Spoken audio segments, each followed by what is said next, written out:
la team, bienvenue dans cette nouvelle vidéo. Aujourd'hui, on va voir ensemble quelle est la différence entre les gagnants et les perdants.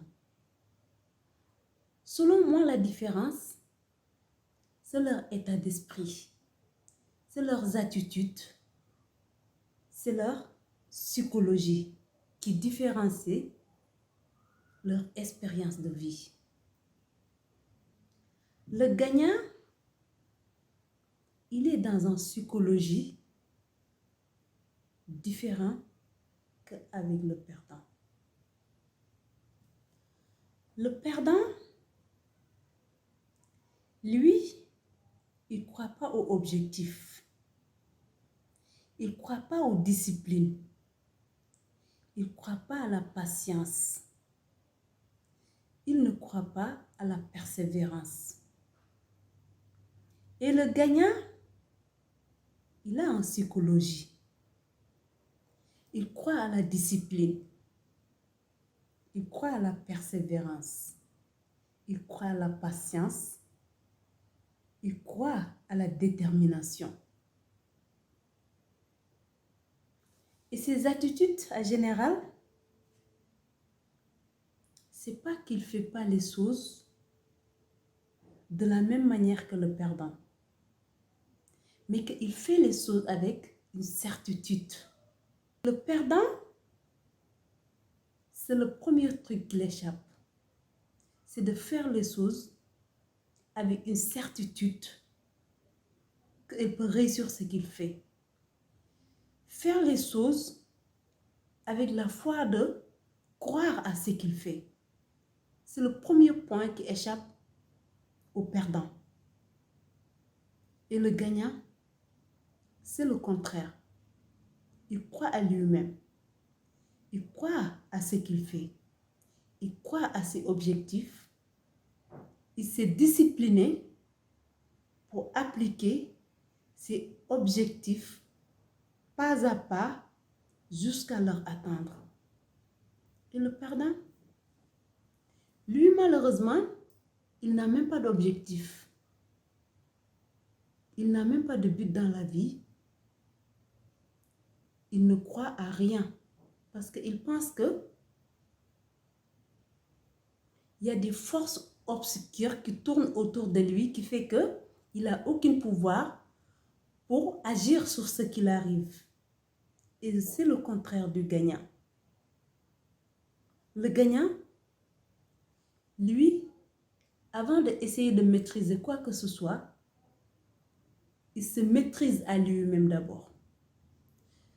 Un jour, j'avais regardé un documentaire sur, comment il s'appelle encore, ce footballeur portugais, Cristiano Ronaldo.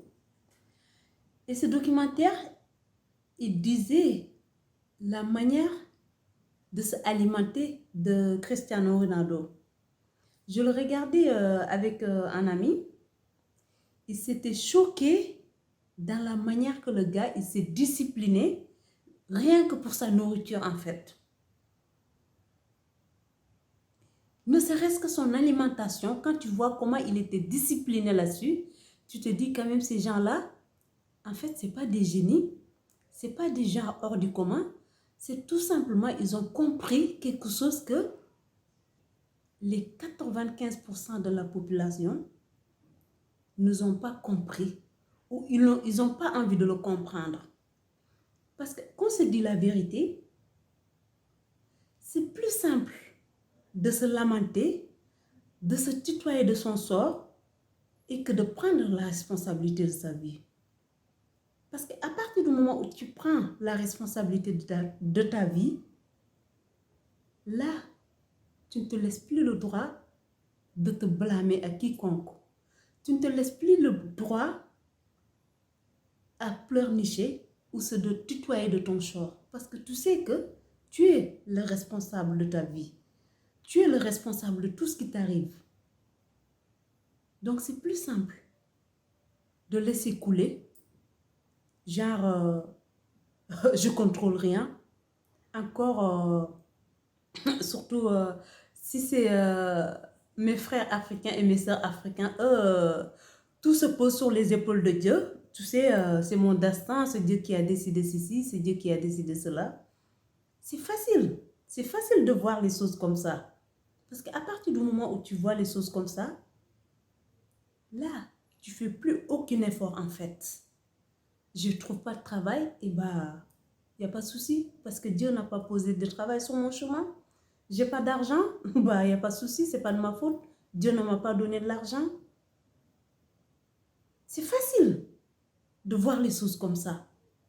C'est tellement simple, mais les 5% de la population, ils ont compris quelque chose qui est différent que cette manière de voir la vie.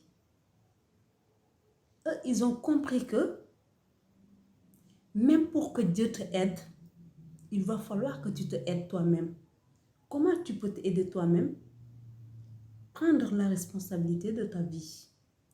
Fais ce qui est à faire avant de tendre la main à Dieu pour qu'il fasse ce qui est à faire de son côté.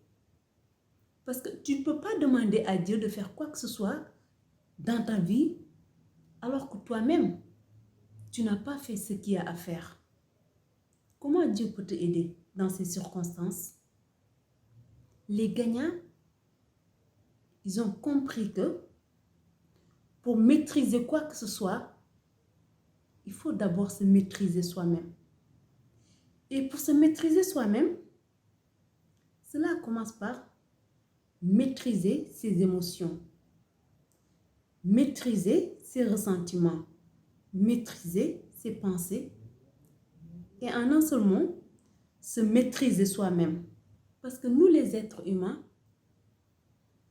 l'enveloppe peut être différente, mais notre mécanique intérieure est identique.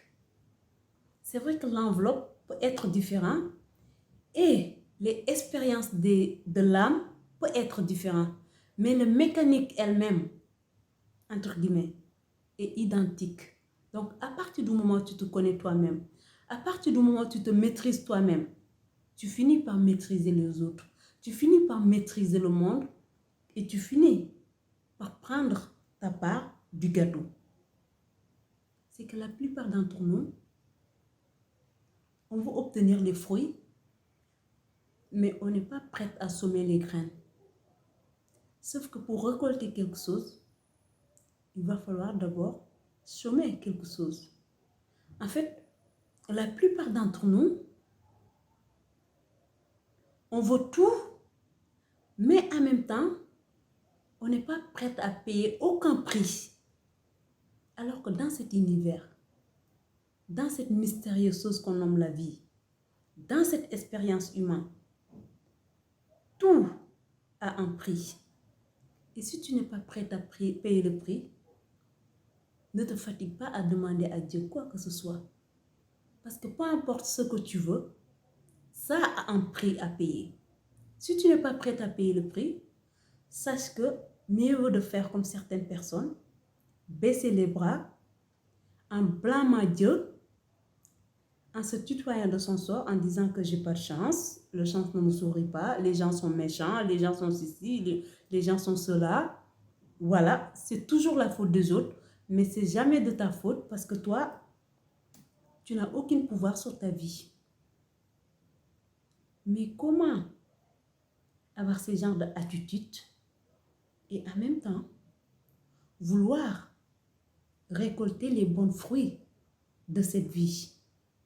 Comment tu peux avoir cette attitude lâche et en même temps vouloir récolter l'abondance que tu n'as pas semée? C'est tout simplement pas possible. Tout dans la vie a un prix. C'est ce que les gagnants ont compris. Ils ont compris que pour récolter, il faut d'abord passer à la semence. Une fois passé à la semence, et bien là, quand la saison de la récolte arrive, là tu peux récolter. Mais tu ne peux pas récolter sans chemin. C'est pas possible. En tout cas, si j'ai un conseil à te donner ici, dans tout ce que j'ai dit dans cette vidéo, quelle attitude tu as? Quel état d'esprit tu as? Quelle est ton psychologie? D'ailleurs, je n'ai pas commencé par le commencement parce que ma question, ça devrait être comment tu te parles à toi-même? Parce qu'on a tous un dialogue qu'on a vis-à-vis de nous-mêmes. Et c'est là où tout change. Parce que comment tu te perçois? Tu penses que tu es un perdant ou tu penses que tu es un gagnant? Parce que ton dialogue intérieur, si tu crois que tu es un perdant, mais tu vas affirmer que tu es un gagnant, tu peux l'affirmer dans la bouche, mais sur ton langage corporel, on verra que tu es un perdant. L'être humain est tellement complexe. On est tellement mystérieux, nous les humains. Parfois, on essaie de cacher les choses, mais aux yeux des gens qui sont une profonde observation même, ça a tendance à leur faire rire. Parce qu'on voit tellement ces camoufles et ces cachotteries. Quel est ton langage que tu as envers toi? S'il n'est pas positif, fais tout pour le corriger. Fais tout pour le modifier. Parce que c'est là où tout commence. Quel est ton dialogue? Tu te perçois pour un vainqueur ou tu te perçois pour un perdant? Tu crois que tu es un misérable ou tu crois que tu es un personnage digne de confiance, digne de l'amour et digne de recevoir les bénédictions de Dieu? C'est là où tout change. Mais en attendant, vérifie ton dialogue. Vérifie ton état d'esprit. Vérifie tes attitudes. Mais aussi, essaye de te maîtriser toi-même. Parce que tant que tu ne te maîtrises pas, tu ne peux maîtriser quoi que ce soit. Pour maîtriser quoi que ce soit dans cette vie, ça commence d'abord par se maîtriser soi-même. Et se maîtriser soi-même commence par maîtriser ses émotions. Commence par avoir une maîtrise pour pouvoir résister les tentations qui nous tirent vers le bas, les tentations qui nous plombent dans la médiocrité. En tout cas, cela étaient les conseils de Lion affamé pour aujourd'hui. En attendant, je prie le bon Dieu pour qu'il mette de lumière sur ton chemin. D'ici là, porte-toi bien. À très vite. Bisous.